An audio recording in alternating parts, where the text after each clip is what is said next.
बिस्मिल्लाहिर्रहमानिर्रहीम। अस्सलाम वालेकुम। मैं हूं अरशद अली और आप देख रहे हैं Ali agri info YouTube channel.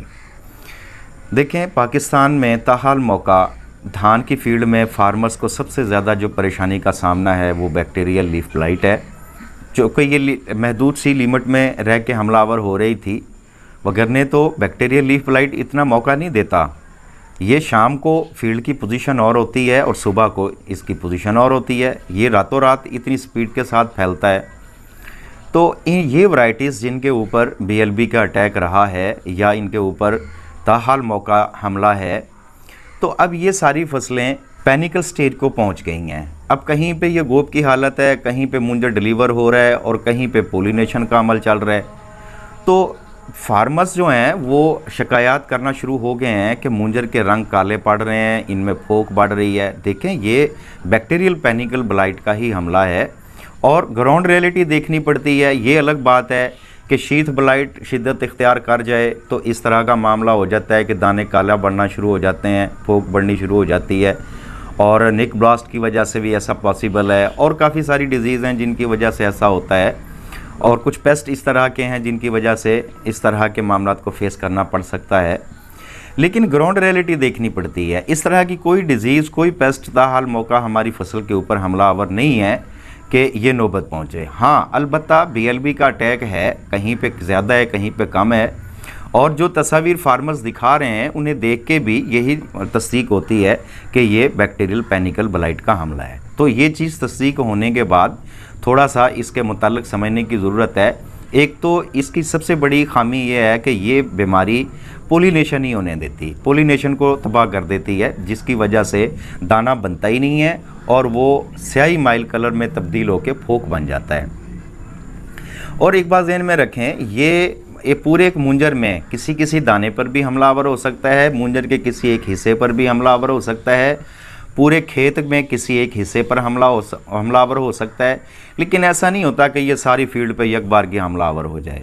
जो मुंजर इससे महफूज रह जाते हैं वो अपना अगला प्रोसेस चलाते हैं, पोलिनेशन करते हैं, दाने बनाते हैं, सारे मामला रूटीन से लेके चलते हैं। तो अब इसको किस तरीके से कंट्रोल किया जाए और कैसे इसके फैलाव को रोका जाए। देखें, बैक्टीरियल डिजीज़ जो होती हैं इनके फैलाव के मूड को समझना पड़ता है कि ये फैलाव कैसे लेते हैं। जिस तरह के फंगल डिजीज़ तेज़ बारिश से फैलते हैं, हवा से फैलते हैं, एरीगेशन से फैलते हैं, इसी तरीके से जितने भी वायरल डिजीज़ होते हैं और इसी तरह मुंजी के बैक्टीरियल बीमारियां जैसा कि लीफ ब्लाइट है, पैनिकल ब्लाइट है, इन सब का फैलाव जो है एक तो कीड़े मकोड़ों की वजह से होता है। तो इन जरासीम को एक पौधे से दूसरे पौधे पे मुंतकिल कर देते हैं, वहाँ पे इन्फेक्शन शुरू हो जाता है, एक फील्ड से दूसरी फील्ड पे मुंतकिल कर देते हैं। तो एक तो इनका तदारक ज़रूरी है। और धान की फसल में इस टाइम पे टोके का बड़ा ज़ोर है, ये बात ज़हन में रखें। अगर इन मामलात को कवर करना है तो इस हापुर को या इस टोके को कवर करना बड़ा ज़रूरी है। दूसरा, इसका फैलाव का जो सबब है वो टूल्स होते हैं जो हम खेतों में काम करते हैं। चलें, वेजिटेबल की लाइन में ऐसा पॉसिबल है कि हम गोडी वगैरह के औजार इस्तेमाल करते हैं, वो ट्रांसफ़र करते हैं बीमारी को। लेकिन पैडी में ऐसा नहीं होता। हाँ, पैडी में लेबर का मामला होता है, या हम जो विज़िट करते हैं अपने फार्म का सुबह के टाइम पे, ख़ास तौर पे जब ओस पड़ी होती है पत्तों के ऊपर, तो ये पत्तों से हमारे कपड़े टच करते हैं और जब हम साफ़ सुथरी फील्ड से गुज़रते हैं तो हम इस वायरस को उस फील्ड में मुंतकिल करते जाते हैं। तो एक बात जहन में रखें, अपनी फसलों का विज़िट रखें, लेकिन ऐसे टाइम पे, ख़ास तौर पे सुबह के टाइम पे जब ओस पड़ रही हो, थोड़ा सा गुरेज करें।